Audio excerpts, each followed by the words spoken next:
Gareth Southgate is under immense pressure to lead England to their first major tournament victory since 1966. Despite the doubts from some fans, Southgate has built a formidable squad capable of playing dynamic and effective football. Here's how you can replicate Southgate's tactics into FC24 in order to harness the full potential of this England side.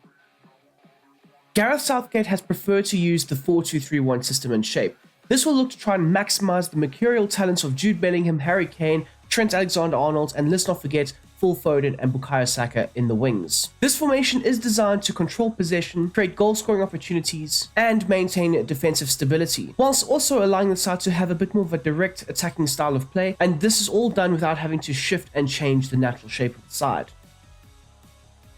Now moving on to Southgate's tactical setup and how you should replicate the instructions in order to get the best out of your England side while still replicating and recreating the most realistic tactics possible. Starting off with the backline and the defensive style should be set to pressing after possession loss. We have seen England evolve under Southgate, moving from a more structurally sound, defensively compact structure and shape to a more aggressive, higher pressing, higher tempo style of play, especially on the defensive end. England will look to aggressively press the opposition high up the field once they've lost the ball. This can effectively break down the offensive builder play from the opposition and create counter-attacking opportunities higher up the field in those advanced attacking zones. A wider defensive width should help the side aggressively press and cover all areas of the field, and therefore it should be set to 70. The depth of this England defensive line should be set to 80, helping the side maintain a nice high line, keeping the pressure on the opposition at all times, whilst also having the centre-backs as well as the full-backs be very involved higher up the field in the offensive play. The recovery pace of the backline does cover for the fact that this team will be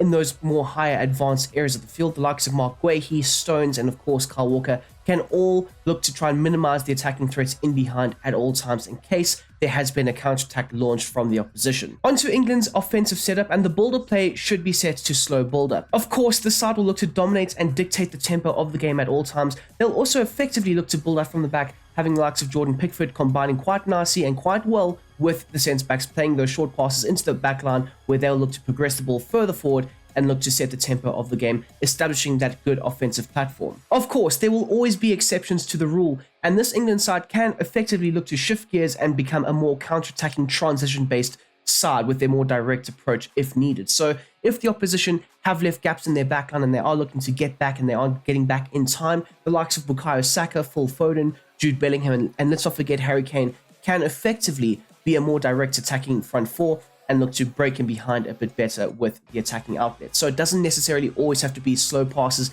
out from the back looking to interchange 5-yard balls. It can be more direct with the longer pass from a potential Trent Alexander-Arnold, a John Stones perhaps, or maybe even the goalkeeper in Jordan Pickford looking to go a bit more direct with the attacking outlets. And speaking of direct attacking outlets, the chance creation should be set to possession. Now you can mix it up between possession and directed depending on who you are up against, but more so under normal circumstances, England will look to maintain possession and, like I said earlier, dictates the tempo of the game, looking for them to dominate their opponent as much as possible and make sure that they are keeping the ball in their possession. Trent Alexander-Arnold's passing range will be pivotal in this side switching their attacking styles of play. Of course, he can go ahead and play those line-breaking passes into the forwards, or he can look to extend that and go even further forward by playing those balls in behind, looking for the runners out wide to potentially latch onto them and effectively go ahead and exploit them on the break in certain moments. The width of the side should be set to 85. This will more naturally allow the wingers to hug the touchlines in certain moments before they can look to cut inside, but you will see a lot of interchange happening in the wider channels.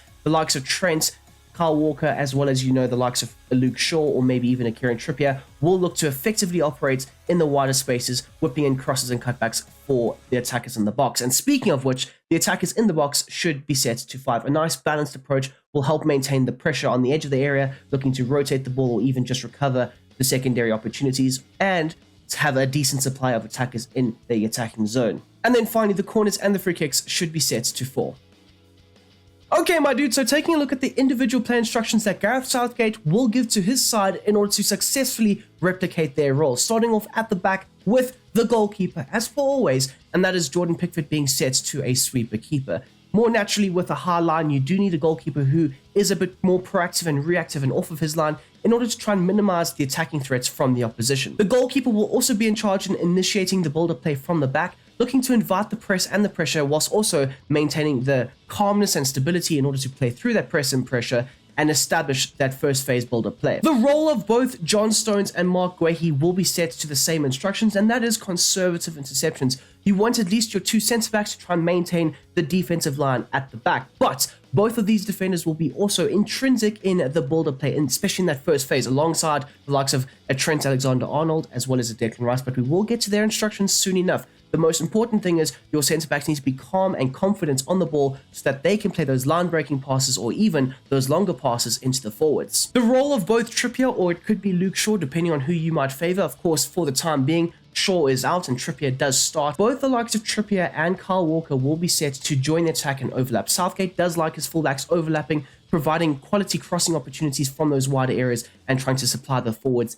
in the box. As you'll see here, for the role of Kyle Walker, he has got the same instructions and roles as well. A double pivot of Declan Rice as well as Trent Alexander-Arnold will be very interesting to see, I must say, but I do think it will be very important in the success of this side. Now, essentially, both of your DMs will work together in order to try and mix their attacking patterns and runs. You don't want both of them getting forward and leaving yourself high and dry in the midfield areas for your opposition to go ahead and exploit, especially if you do turn the ball over. So you want them working in tandem very effectively, but they will have the same instructions in terms of their defensive behavior, looking to try and intercept and break up the play in those midfield zones. So they will be set to cut past lanes, as well as both of them will have a balanced attacking run or a balanced attacking support, allowing them to sometimes get forward, other times stay further back and try and shield that backline area. The role of Declan Rice, though, will be set to being that deep line playmaker. We have seen at Arsenal this season, he's very good at dropping into the pocket, collecting the ball, and looking to be somewhat press resistant, linking up the play very effectively with the other players in and around him. And then, of course, you want him to try and cover those central zones. Of course, Rice is very physical, very tall, very dominant, and he can prove to be a very good shield for the back line. Now, for the role of Trent Alexander-Arnold, you might be thinking he might be a deep-lying playmaker, which is essentially what he is in this system, but we can't set him to both drift wide and be a deep-lying playmaker. So the likes of Rice will have that role, but you do want Trent at least drifting into those wider channels, more so that wider right space. We have seen when he has been deployed in this role, he does tend to drift into that wider space, link up the play with the likes of a Walker and a Saka and a Jude Bellingham if needed, if he is there, of course. And he will look to supply crosses and opportunities into the box for the other attackers. He will also be very important in, like I said earlier, trying to change the attacking style of play, looking to go a bit more direct with his long ball passing. His passing range will be essential in this side's success, looking to, shift gears and try and, up the tempo if needed. The role of the number 10, Jude Bellingham, he'll have a nice free role, looking to drift all over the place and help facilitate in those needed areas. So he could look to drop a bit deeper, help, support the defense, or he could choose to stay further up the field and help combine with the likes of Harry Kane. So the defensive support is set to basically allowing him to do all those, different things. Stay forwards, come back, help out on the defensive end, support Harry Kane higher up the field, or even the likes of Phil Foden and Saka looking to link the play very nicely in that front four system. But when he does get forward, you want him breaking into the box alongside Harry Kane. He is tall, he is physical, he can look to bang in the box with the other bigger defenders, and he can look to get on the end of those crosses and cutback opportunities, if not supplying and facilitating those opportunities for his teammates. The free roaming role will be essential. We have seen Jude tend to drift all over the place, especially high up the field in that final third, so you want him to be able to more or less replicate that in the game. And then finally, aggressive interceptions. Jude Bellingham does have the ability to aggressively press the opposition, close down the spaces, make sure that the opposition are under a lot of stress and pressure all the time. So that is exactly what you want the number 10 for England doing on the pitch. The role of Phil Foden starting out wide in that left midfield position, of course, more naturally seen as a number 10. So in this system and this role, he will be a wide playmaker, looking to drift inside, attack the half spaces, and of course, combine with the number 10 position in Jude Bellingham. So he'll be set to come back on defense. Both Saka and Foden have very good high work rates, and it is a necessity for a system like this where you do have attacking fullbacks. The chance creation will be set to free roam, and this will help him, circulate into those more central zones and combine with the other players. So you want him to more naturally start out wide with that 85 width, but then look to drift inside and create overloads in the central zones. The support runs is set to balance. Now, this will incorporate both the direct attacking style of play as well as the more possession-based brand of football that England under Southgate will look to deploy. But you, on the odd occasion, want him breaking in behind, looking to make those marauding attacking runs, penetrating the opposition's backline defense. And on the other occasions, you might want him drifting a bit more central, coming short, linking up the play, holding up the ball, and also looking to lay it off into either the likes of Trippier or the likes of Declan Rice, whoever is looking to get forward into those more attacking positions. And that is something that Foden is very good at doing. The interception should be set to aggressive, of course, that nice aggressive counter press high up, looking to press the opposition's backline, force the errors and the mistakes, and forcing them into going long. And then finally, the support on crosses should be set to balanced. The other flank now, of course, the likes of Bukayo Saka as that right midfielder, he'll be set to also come back on defense, like I said, but the transformation will be set to maintaining a balanced width. We have seen in the past that Saka does like to play as a touchline winger and sometimes drift inside, especially with the likes of Kyle Walker looking to bomb forward, and of course, the likes of Trent Alexander-Arnold looking also to operate in that more wider right space. It can allow Saka to drift inside and also look to combine with the likes of a Harry Kane, a Jude Bellingham, or even a Phil Foden. The support runs, just like with the left-hand side, will be set to balance, incorporating both styles of play, and then of course aggressive interceptions and having a balanced crossing run. Harry Kane in the England side is seen as the main man, the guy who this whole team is set to revolve around. He will be the playmaker as well as the goal scorer in certain moments. So in order to successfully replicate Southgate's role for the main number 9 up front, he will be set to stay central, looking to be the focal point of the attack, link up the play, or even be in the box for the finishing touches and putting the ball in the back of the net. The role of the false 9 for Kane is absolutely essential. This can help him drop a bit deep and help facilitate more offensive movements further up the field for the wider players or the likes of Jude Bellingham. But at the same time, even though false 9 is set to be on for him, he does tend to get into those attacking zones for the crosses or the cutback opportunities.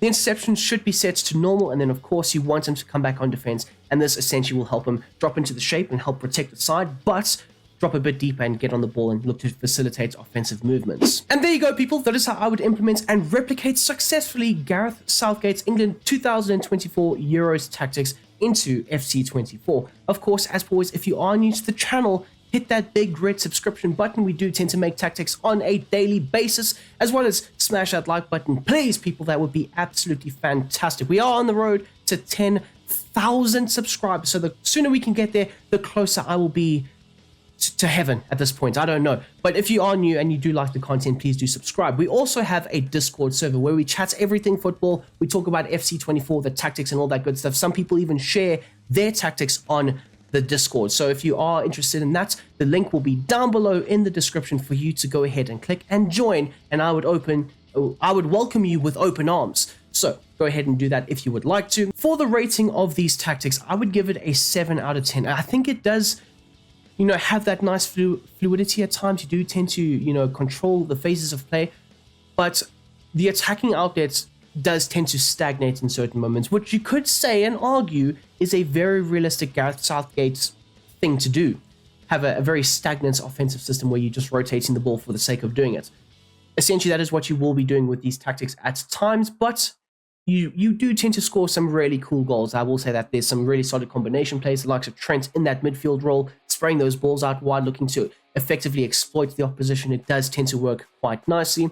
The defense can also be somewhat exposed, especially with the bombing on fullbacks and the likes of Rice as well as Trent not always staying back. So you do tend to have a back-two system at times, which can lead to a few aggressive counter-attacking opportunities being put away in the back of your net. So you do need to be a bit more cautious when using this system at times. But you guys can let me know down below in the comment section how you rank and rate this system, as well as if you have enjoyed using it. But anyways, until the next time, which will be tomorrow, I hope you guys have a goddamn great day, and I'm out of here.